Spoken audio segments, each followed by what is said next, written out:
as I was talking about last week, I was talking about how there's some senses where, in the micro level, I think history is cyclical, and there's a lot we can learn from history. And I was thinking about the biblical history of the nation of Israel being in the Promised Land and land of milk and honey, and how ultimately that didn't work out that well for them. That in their sort of comfort, somehow they turned their back on God. Maybe their love grew dim, and also um, there was a natural consequence of oppression at that point.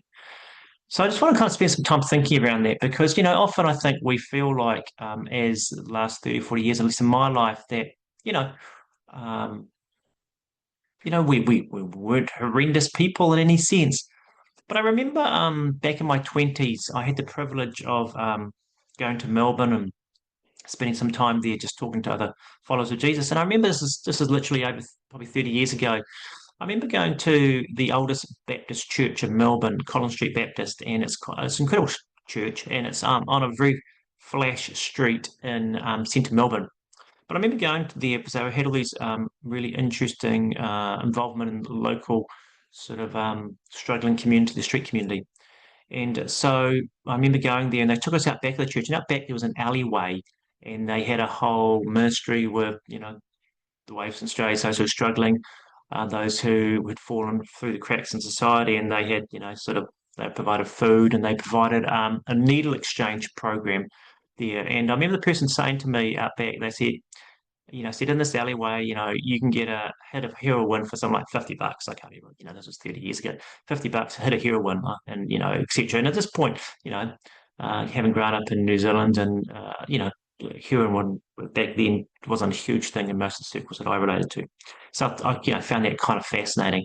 And then what was really interesting though is they took us back onto the front street of Collins Street Baptist, and the back again alleyway, people shooting up, etc. On the front is a flash as street of designer shops, and they kind of walk us down this these shops, these designer shops, and they walk us past one. They say, in this shop here, you can get a designer handbag for what, $500 or something. I'm thinking, what the heck could you spend $500 on a handbag for? Maybe it's, maybe you put your toast in as a pop-up toaster and your handbag as well. I don't know what you possibly spend $500 on a designer handbag doing. And then they made a comment, and it stuck with me for 30 years. They said, who is the addict? The one who spends $50 on heroin, or the one who spends $500 on a designer handbag? And they said the only difference is one addiction is socially acceptable and one isn't.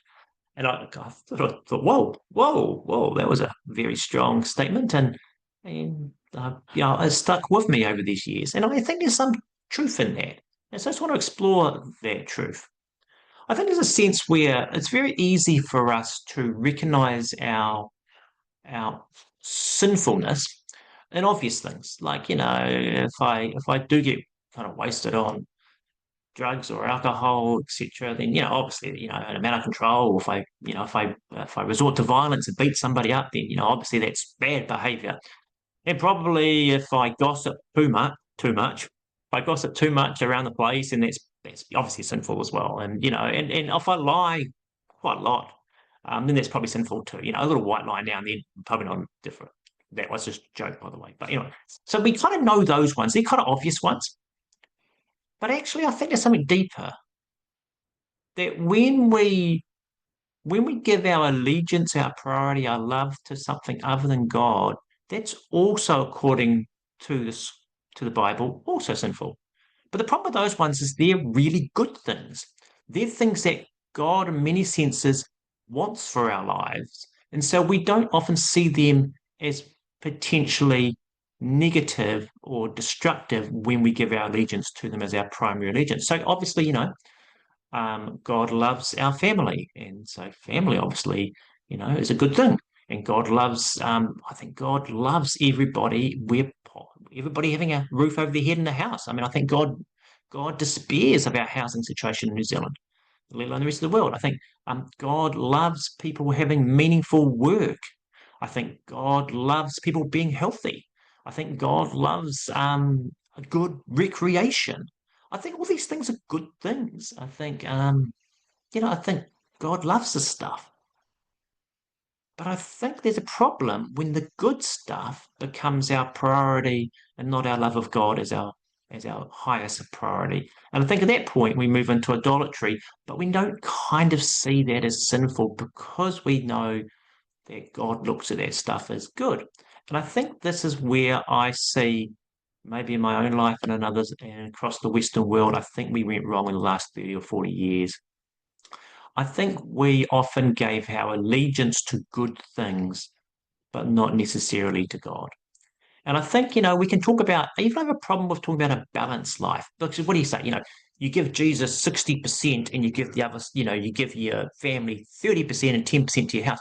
But I mean, surely God can never be in a waiting balance competition like that. I mean, surely God's a different category, full stop. So I don't even like the idea of balanced life. Like, I think what we talk about is the right ordered life.